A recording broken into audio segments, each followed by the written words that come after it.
Ferrara has the call. Thanks, Mr Speaker. My question is to the Minister for Immigration, Citizenship, Migrant Services and Multicultural Affairs. Will the minister update the House on the Morrison government's plan to strengthen Australia's criminal deportation laws? Is the minister aware of any contrary approaches or views on this reform?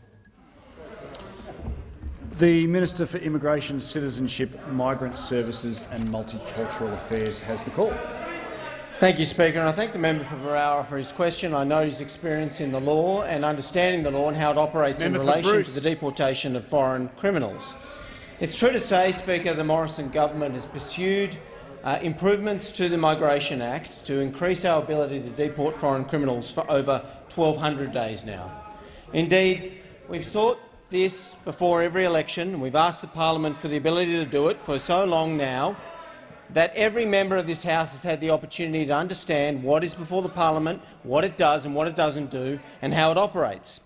And that's why it's disturbing to hear consistently that people still claim a lack of understanding about what the government intends in relation to the Migration Act. In fact, in 2019, I'm happy to tell the House, 2019 was an election year.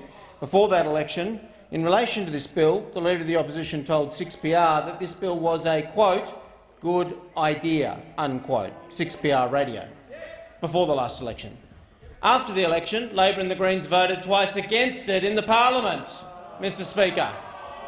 And now we're in 2022. Today we've been advised, 1,200 days in, that Labor now supports this bill again. That's what we've been told today. That's an unconfirmed report, Mr Speaker, so far. But the government does intend to put this bill into the House today, and the test for the Leader of the Opposition is to abandon his Green allies finally and come into this parliament and vote on it. If you voted twice against it, will you now come into this chamber and vote for it? That's what the people of Australia want to know. Will you take public safety seriously?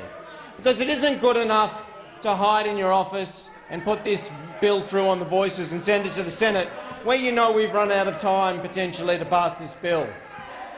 It's important, if you are going to change your position at the last minute with the election impending this year, that you come into this chamber, put your money where your mouth is with your members, side with public safety and vote in favour of this public safety bill.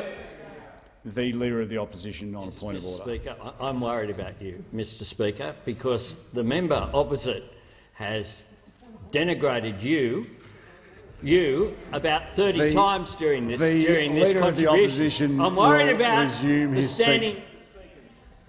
The Leader of the Opposition will resume his seat. The Leader of the Opposition will resume his seat. The Minister is reminded that any reflections of you are reflections to the Chair. The Minister has the call. Thank you, Speaker. And the Leader of the Opposition knows full well he's got a responsibility to Australia. And the question becomes, after 1,200 days, 1,100 and I think, 70, he's been in a coalition with a member for Melbourne. Now we're to believe he's dropped that coalition in the last 30 days with an election impending. Will he break with the policy direction from the Australian Greens and support the government's sensible laws to protect the safety of Australians? Will he put his money where his mouth is to protect women, to protect children, to make sure that we have the capacity to stop foreign criminals coming here in the first place and to deport them when they do commit crimes? We'll only find out, I suggest, Mr Speaker, today when he's consulted with his non-coalition partner, his ally, his friend, his whatever the relationship status may be, from the member for Melbourne. We'll see if he joins us on this side of the chamber today.